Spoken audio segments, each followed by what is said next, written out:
pemirsa, kita bertemu lagi dalam program Sepekan Kriminal. Program yang menyajikan berita-berita kriminal terhangat dalam sepekan terakhir. Bersama saya, Maria Hutasoid, inilah Sepekan Kriminal selengkapnya. Tersangka DS 21 tahun warga Kecamatan Angkola, Julu, Kota Padang, Sidempuan, akhirnya hanya bisa pasrah saat dibawa petugas ke Mapolres Kota Padang, Sidempuan untuk menjalani pemeriksaan. Tersangka DS ditangkap atas dugaan melakukan tindak asusila terhadap korban yang masih berusia 10 tahun. Kasus ini berawal saat korban makan di warung milik orang tua tersangka DS. Tersangka memperdaya korban untuk mau melayani nafsu bejat korban dengan memberikan uang sebesar Rp2.000 kepada korban. Kasus ini terungkap saat tetangga korban melihat perbuatan tersangka kepada korban di sebuah gudang bekas gilingan padi. Orang tua korban yang menerima informasi tersebut langsung membuat laporan ke Polres Kota Padang Sidempuan. Korban belanja beli jajanan di warung orang tua tersangka atas inisial DS, dan sewaktu jajan tersebut korban ada diberikan uang sebesar Rp2.000 kepada korban dan meminta korban untuk pergi ke belakang rumahnya, yaitu di belakang tempat penggilingan padi yang berjarak kurang lebih 20 meter dari warung milik orang tua tersangka. Dan setelah korban pergi ke tempat tersebut, tidak lama kemudian tersangka pun menyusul ke tempat tersebut, dan setelah sampai di tempat tersebut barulah tersangka melakukan perbuatan cabul ataupun sodomi terhadap korban. Hingga saat ini Polres Padang Sidempuan masih terus mengembangkan kasus ini. Kini tersangka dijerat dengan Undang-Undang Perlindungan Anak dengan ancaman hukuman 5 hingga 15 tahun kurungan penjara. Azan Sinaga melaporkan untuk Evarina TV.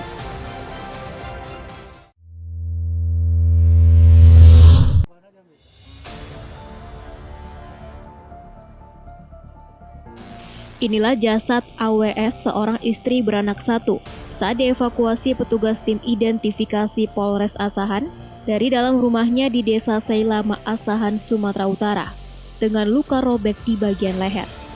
Peristiwa tewasnya AWS terjadi pada 27 Mei 2020 lalu. Korban tewas di tangan suaminya sendiri berinisial HI, seorang pengangguran pasca pulang beberapa bulan dari Malaysia. Dari hasil keterangan tersangka dan penyelidikan kepolisian, terungkap bahwa tragedi berdarah suami istri tersebut dilatar belakangi akibat sang istri sering menolak ajakan berhubungan intim. Selain itu, kini tangan tersangka terpaksa diamputasi setelah melakukan percobaan bunuh diri dengan mengkapak tangan sendiri usai membunuh istrinya. Dari lokasi kejadian, petugas menyita 2 alat bukti yakni kapak dan kasur, di mana korban dihabisi nyawanya saat menidurkan anaknya yang masih balita.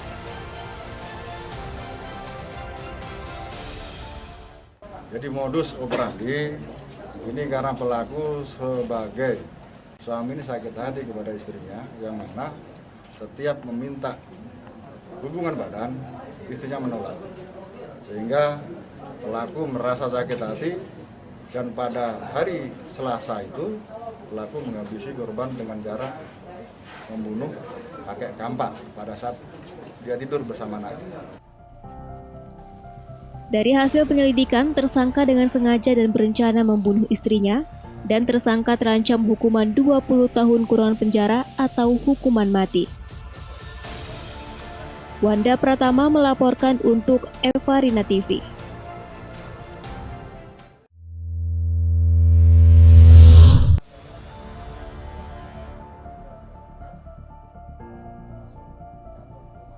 Inilah tersangka WR 25 tahun, seorang karyawan Indomaret di Jalan Cokro Aminoto, Kisaran, Asahan, Sumatera Utara, yang hanya bisa tertunduk malu setelah perbuatan jahatnya berhasil dibongkar Satreskrim Polres Asahan. Tersangka ditangkap petugas atas hasil penyelidikan kasus pencurian dengan pembobolan berangkas uang milik perusahaan. Tersangka tidak bisa mengelak lagi dan mengakui perbuatannya karena telah membawa kabur uang sebesar Rp80 juta bersama rekannya yang masih dalam pengejaran kepolisian. Tidak hanya itu, karena menguasai lokasi untuk melancarkan aksinya, ia menduplikat kunci brankas dan merusak server kamera pengawas CCTV. Tersangka mengaku nekat melakukan pencurian dengan dalih untuk membayar hutang dan untuk berfoya-foya.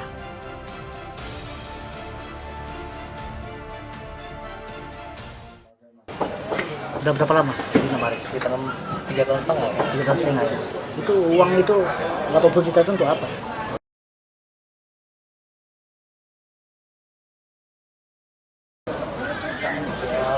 Habis gitu ya kalau Gitu ya. Untuk apa? Dia bagi dua atau sama kau makan sendiri? bagi 2 Tapi beraksinya malam atau siang? pagi, Pagi ya. Dan jam kerja itu jam setengah 5 pagi. setengah 5 pagi.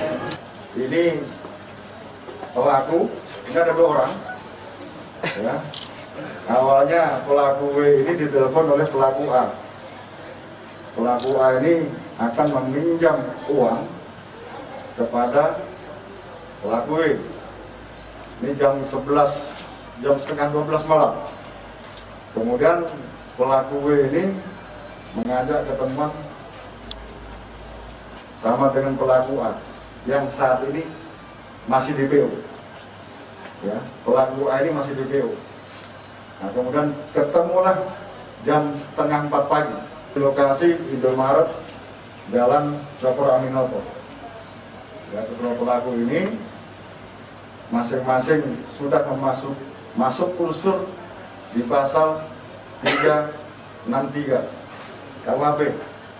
Ya, karena ada konspirasi, ada pemufakatan jahat untuk melakukan perbuatan tindak pidana pencurian di malam hari. Untuk mempertanggungjawabkan perbuatannya, tersangka terpaksa mendekam di sel tahanan Polres Asahan dan terancam hukuman 7 tahun kurungan penjara.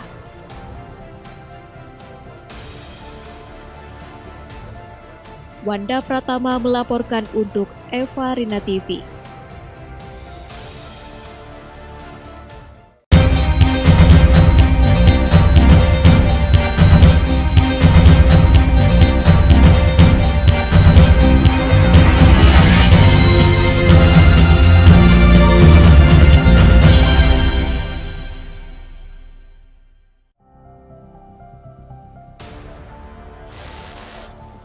Proses hukum terhadap G, oknum anggota Polri yang berdinas di Polrestabes Medan, berpangkat brigadir, yang ditangkap saat memasok narkoba jenis sabu-sabu ke dalam ruang tahanan Mapolrestabes Medan, saat ini masih dalam proses penyidikan.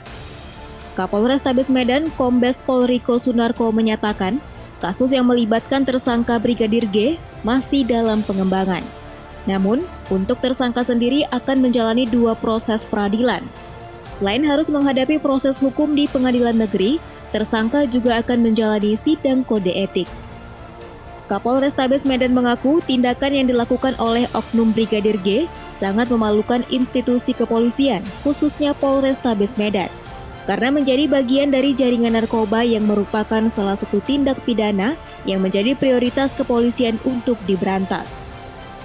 Status tersangka yang masih dalam masa pembinaan Propam Polrestabes Medan semakin memperberat kesalahannya sehingga sangat besar kemungkinan tersangka akan dipecat. Sedangkan untuk petugas kepolisian yang melakukan penangkapan terhadap tersangka akan diberikan penghargaan karena sangat teliti dan selalu waspada terhadap pencegahan dan peredaran narkoba, meskipun terhadap anggota Polri sendiri.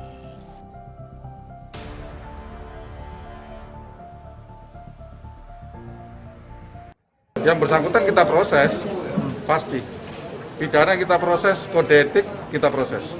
Terancam PDTH nggak Pak? Itu tergantung nanti hasil daripada pemeriksaan dan komisi nanti yang memeriksa. Sebelumnya memang udah ditahan juga deh, tersandung kasus narkoba juga sebelumnya.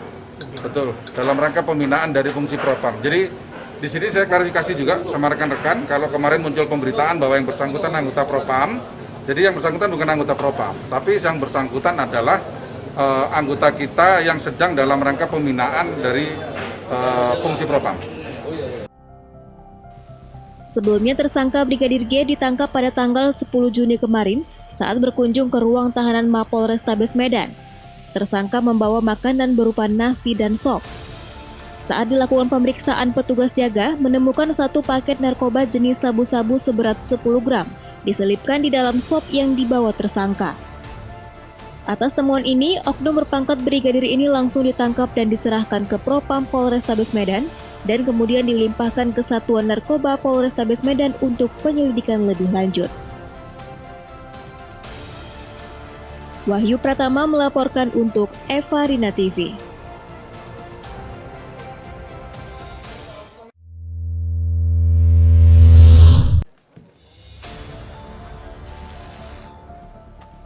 Keempat tersangka masing-masing berinisial S, warga Jalan Benteng, ES, warga Jalan Kelambir 5 Tanah Garapan, GP, warga Binjai, sedangkan tersangka yang meninggal dunia berinisial APS alias L, warga Kelambir 5 Kabupaten Deli Serdang. Para pelaku melakukan aksi perampokan di wilayah Medan Baru dan wilayah Medan lainnya. Penangkapan para pelaku perampokan ini berawal dari penyelidikan terhadap aksi perampokan yang dilakukan para tersangka dan terekam kamera CCTV pada Selasa pekan lalu. Menurut Kompol Martuasa Tobing, Kasat Reskrim Polrestabes Medan, keempat tersangka ditangkap di tempat persembunyian mereka di kawasan Sunggal. Keempatnya terpaksa ditembak karena memberikan perlawanan dan berusaha menyerang petugas. Seorang tersangka berinisial APS yang merupakan pimpinan kelompok perampok ini tewas. Sedangkan tersangka GP masih dirawat di Rumah Sakit Bayangkara karena peluru menembus kedua kakinya. Berdasarkan catatan kepolisian, keempat tersangka merupakan residivis. Bahkan tersangka APS alias L baru saja keluar dari penjara karena mendapat asimilasi. Apa yang dilakukan oleh Satreskrim Polrestabes Medan merupakan tindakan tegas hukum karena memang pelaku berusaha menjadi petugas, di mana salah satu anggota kami saat itu ketika hendak pengembangan berusaha dilukai oleh pelaku atas nama APS dan kemudian tersangka terpaksa dilakukan tindakan tegas hukum.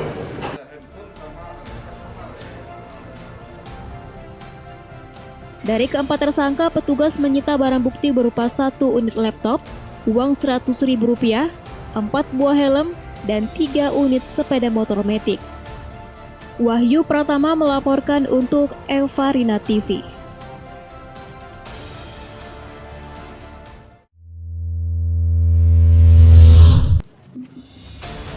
Barang bukti sabu seberat 1 kg ini diamankan personil kepolisian Polsek Patumbak. Tersangka berinisial MJ merupakan mahasiswa di Kota Medan ini ditangkap pada 4 Juni 2020 lalu, di mana tersangka ini terpaksa dilumpuhkan dengan timah panas hingga akhirnya meninggal dunia karena melakukan penyerangan terhadap petugas dengan senjata tajam saat ditangkap di loket bus Jalan Sisingamangaraja, Medan. Setelah peristiwa penangkapan tersebut, polisi bersama Muspika Kecamatan, TNI, dan pihak kejaksaan melakukan pemusnahan barang bukti sabu seberat 1 kg.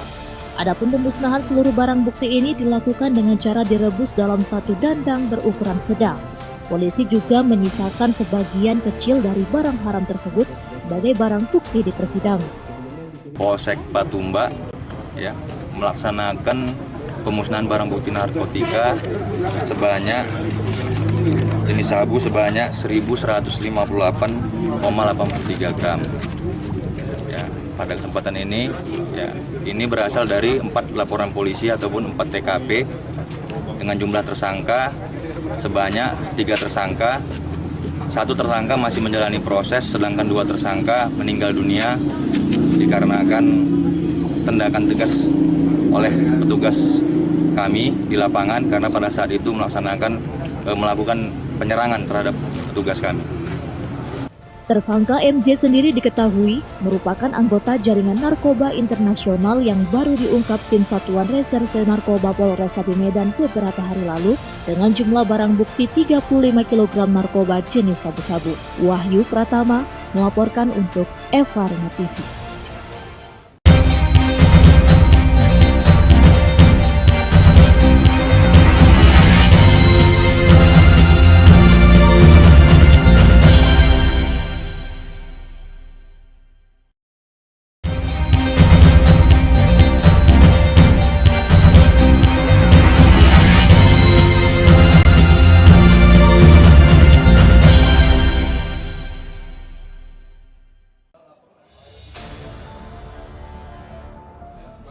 Pria berinisial DD alias K ini tidak dapat berkutik lagi dan hanya bisa pasrah setelah berhasil ditangkap warga saat mencuri ikan teri di sebuah gudang di Jalan Asahan, Kecamatan Tanjung Balai Selatan, Kota Tanjung Balai. Pelaku babak belur dihajar warga yang kesal terhadap perbuatan pelaku. Beruntung pihak kepolisian tiba di lokasi dan berhasil mengamankan pelaku dari amukan warga.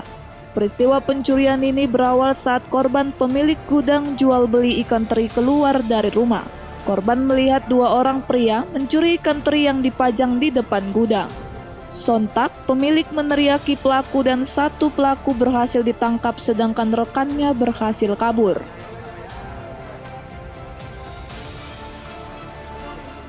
Hari curi tadi apa itu? Ikan teri.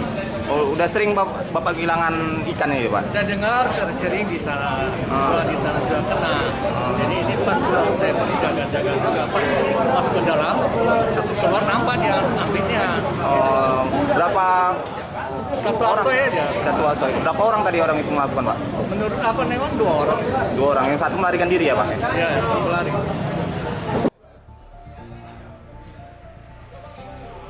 Untuk mempertanggungjawabkan perbuatannya, pelaku kini dibawa petugas ke Polsek Tanjung Balai Selatan untuk dimintai keterangan dan penyelidikan lebih lanjut. Wanda Pratama melaporkan untuk Evarina TV.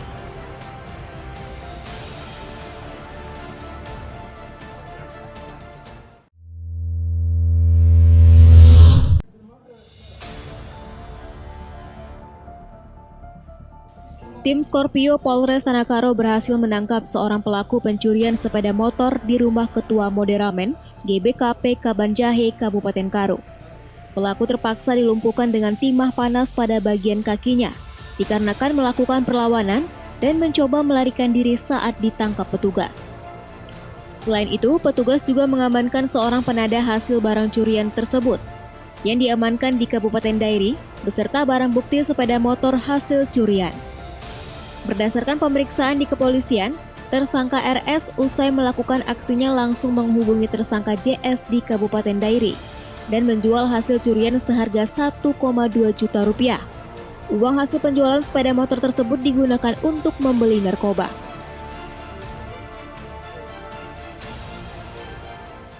Di rumah Ketua Moderamen GBKP Tanah Karo telah terjadi pencurian sepeda motor dan barang-barang lainnya.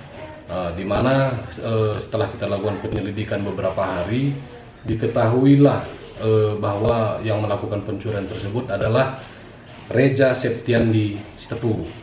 Jadi terhadap Reja tersebut kita dapat mengumpulkan barang bukti dari berbagai alat-alat sepeda motor tersebut, yaitu sayap, kaca lampu, dan lain-lainnya. Dari hasil pengembangan tersebut, kita berhasil lagi mengamankan Joshua Purba di Kabupaten Deri. Dari Joshua tersebut, kita amankan sepeda motor. Untuk mempertanggungjawabkan perbuatannya, kedua tersangka diancam pasal 363 KUH Pidana tentang pencurian dan pasal 480 KUH Pidana tentang penadah barang hasil curian dengan ancaman hukuman maksimal 7 tahun penjara. Chandra Bukit melaporkan untuk Evarina TV.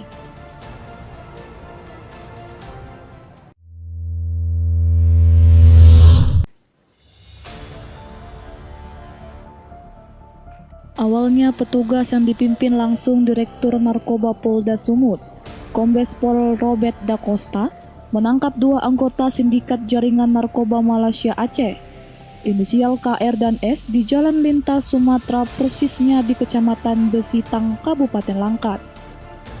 Keduanya ditangkap saat akan menyeludupkan sabu-sabu seberat 5 kg dengan mengendarai mobil nomor polisi BM 1152 JM menuju Kota Medan.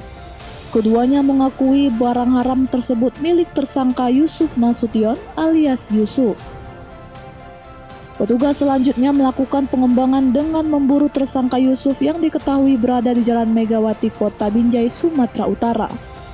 Saat dilakukan penyergapan, Tersangka melarikan diri dengan mengendarai mobil dan melakukan perlawanan dengan menembaki petugas dengan senjata api. Petugas yang tak ingin menjadi korban membalas tembakan ke arah tersangka hingga akhirnya gembong narkoba jaringan Malaysia Aceh ini tewas setelah dadanya tertembus timah panas.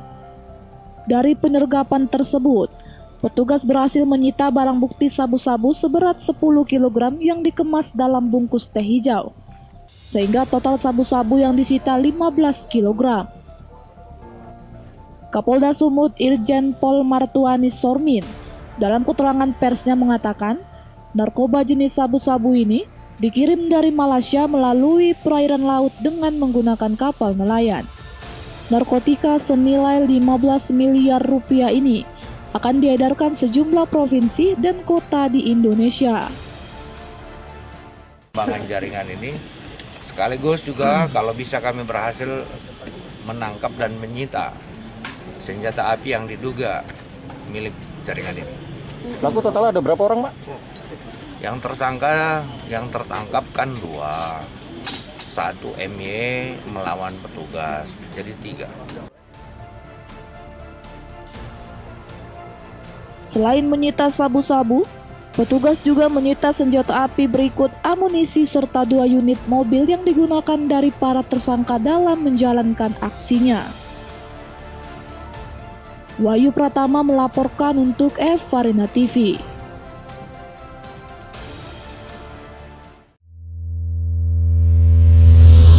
Pemirsa, demikian tadi rangkaian informasi kriminal dalam sepekan terakhir. Ingat, berita kriminal bukan untuk ditiru, namun menjadikan kita agar lebih berhati-hati. Saya Maria Hutasoid, terima kasih atas kebersamaan Anda dan sampai jumpa.